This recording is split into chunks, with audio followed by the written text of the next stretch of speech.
Ang dami ko na ngang nakikita dito na nagpapakita ng mga talento dito sa Appam Bridge. Kaya naman masasabi ko talagang grabe itong Appam Bridge. Pang ibang bansa na po ang labanan. Kaya ako parang nasasabi ko talaga, wala akong magagawa. Chupapi hunter lang ako. Kaya naman siguro kailangan ko na rin mag-upgrade. We need to make it sure na dapat more kwang tayo tawag nun extraordinary. Huy! Murag tala! For the go. Hi everyone, this is Nainy Wonder. Napapasyal na ng mga nga ako dito sa Appam Bridge kasi nga gusto kong bisitahan dito si Brianna or si Barbie. So ayan, nandito ako sa kanyang stall while nagaupo ako. Ang dami akong nakikita. Oh, gagwapo! Nakakasar!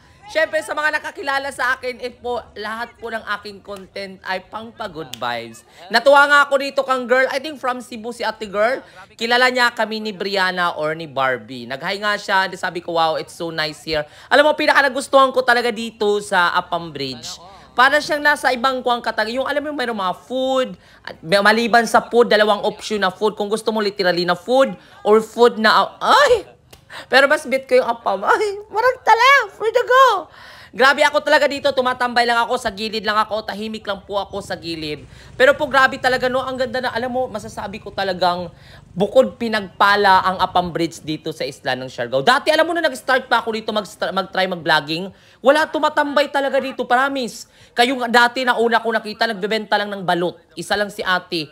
Tapos sobrang lungkot, may mga tumatambay mga Appam. Doon ako na pag-start na magawa ng Appam vlog. Yung mga parang, dito, this is the best tambayan. Especially maganda for sunset. Alam mo, pagkabiglang mga minimans na nangyari, grabe. Biglang naging kuwan na talaga siya, stool, naging crowded na siya. Ang dami niya lang tumatambay dito. Pero masasabi ko talaga na worth it din naman kasi talaga yung place. Kasi parang napaka-kalmado ng area. And the same time, ano ba gagawin mo sa hapon pag nandito ka sa Siargao? Siyempre, tatambay ka. Siyempre, mag-i-explore ka. Siyempre, manunood ka or kung single ka man, mag-i-explore ka. Siyempre, maghahanap ka ng partner. Kung sabi nga nila, kung hindi tayo swerte sa Pilipino, abanti ta sa Appam. Kasi alam mo natin for sure ang Appam, mamahalin talaga tayo ng Tudamax. Pero alam mo na kung gano'n ka Daxlism. Huy, for the go. Kaya nga siguro ang dami ko rin nakikita dito ng mga Appam, mga vlogger na mga content creator na nagbablog. Kasi nga, napaka-ukwan yung place. Alam mo yung tipong ang sarap gumawa ng content or magbahagi ng share. Pero natuwa talaga ako dito kang ate girl kasi napakaganda yung heightlism niya. Ikaw talaga yung nag-stand on dito sa crowd.